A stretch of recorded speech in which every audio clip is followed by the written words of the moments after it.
you had two competing historical narratives on religious fundamental ideas of the universe, which is just literally a recipe for warfare.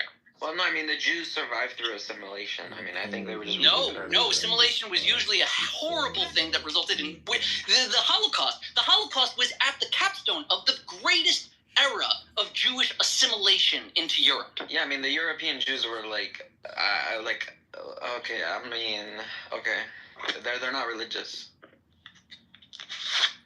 Religious at all. It's more complicated. There are a lot of different sects of Jews. Like, think of, let's say, one small... When I say Jew, I'm talking about Musa. I'm talking about Moses' Jews are people. hated is like a multifactorial thing. You can't reduce to a simple factor. Exactly, that's my point.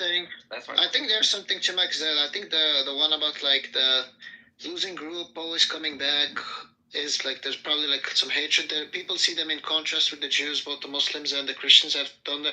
Seneca criticized the Jews mostly for their customs, and he saw that like as impacting the Roman society and like corrupting the Roman society,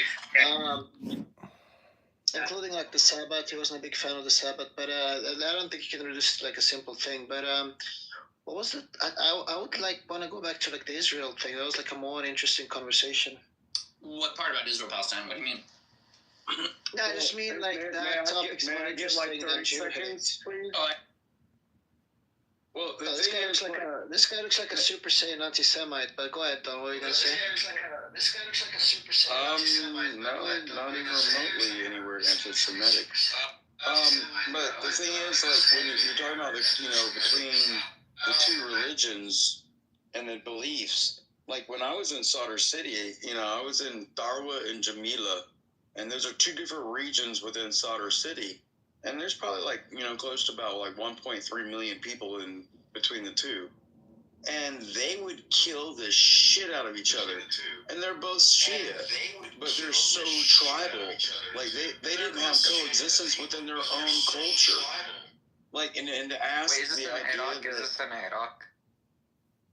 Sadr City, yeah. Oh, okay, yeah. The Iraqi Shias, but the Iraqi Shias had other disputes as well. Like even on who their imam was. Like there was literally a Shia organization at the time that believed their imam was present there. But the point being, dude, I know a lot of my friends that actually serve in the Iranian Guard, and they hate the Ayatollah.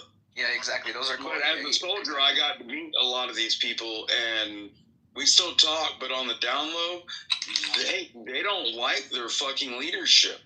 Like, there's so much tribal bullshit going on. Yeah. Like, until you can figure out how to fix the tribal bullshit, you'll never get coexistence. And I'll land there. Well, what you can do is remove the breeding grounds for this way of thinking, which is Iran. That's how you remove that. You just remove Iran. Or change the government into the small petty tribal squabbles.